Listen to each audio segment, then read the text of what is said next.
ყვავილები ქალბატონებისთვის შეუცვლელი საჩუქარი.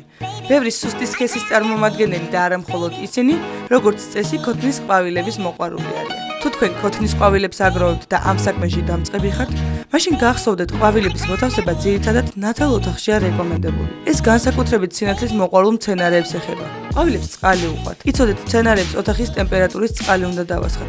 თან ისე, მიწას ზედმეტად რომ არ დაცვალდეს. ყვავილობის პერიოდში არ არის სასურველი, რომ ზემოდან მოეწვას და ყვავილს მოხვდეს წყალი. ოთახის პირობებში, როდესაც ქოთნებში გვაქვს, ნელა-ნელა უნდა დავასხათ წყალი, ისე რომ მთლიანად ბოლოს და მის ფესვებს მოხვდეს წყალი. გაზაფხულ-ზაფხულის პერიოდში ქოთნის მცენარეებში აქტიური ფიზიოლოგიური პროცესები მიმდინარეობს. ვეგეტაცია, ანუ ზრდის პროცესი აქტიურდება. ამ პერიოდში ოთახის მცენარეებს არ უნდა მოვაკლოთ საკვები და წყალი. დამატებით იკვებაში აქვს, აზოტში აქვს, ნაკელი ყველაზე კარგია და აუცილებლად უნდა შევიტანოთ ქვიშა, რომ არ მოხდეს წყლის გაჩერება.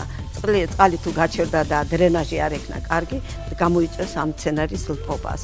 თბილ ოთახში შესაძლოა ყვავილებს მავნებლები გაუჩნდეთ. ამ შემთხვევაში ოთახის მცენარე გარეთ უნდა გაიტანოთ და შეწამოთ, ხოლო 2 დღის შემდეგ მცენარე გრილი წყლით გაბალეთ და ოთახში დააბრუნეთ.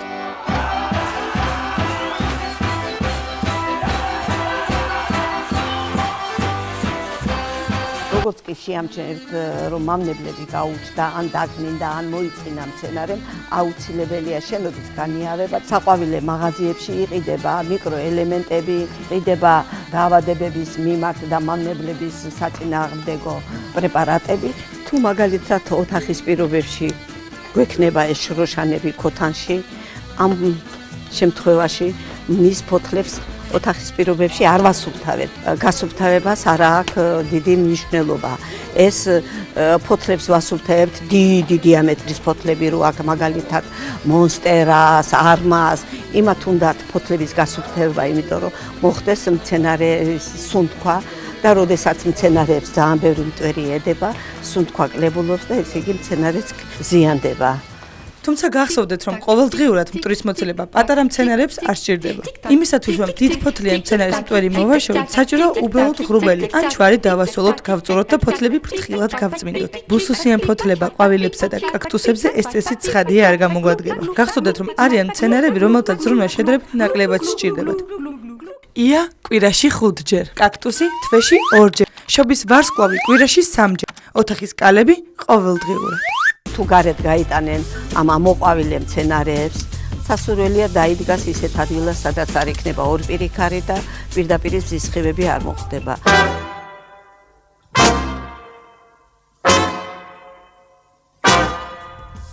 არის ლილიის ბოლქვი, ქერცლები აქვს, აი კბილები რო აქვს ნიოს, აი ესეთი კბილები აქვს, ნახეთ როგორი. ეს სულ არის გასამრავლებლად გამზადებული. ეს 1/3 ჩაირგვება ნიადაგში და აი ერთი ბოლქვიდან ნახეთ რამდენ მცენარეს მივიღებთ. რამდენი ქერცლის არის, იმდენ მცენარეს მივიღებთ. და ეს სხვა მცენარეებს არა.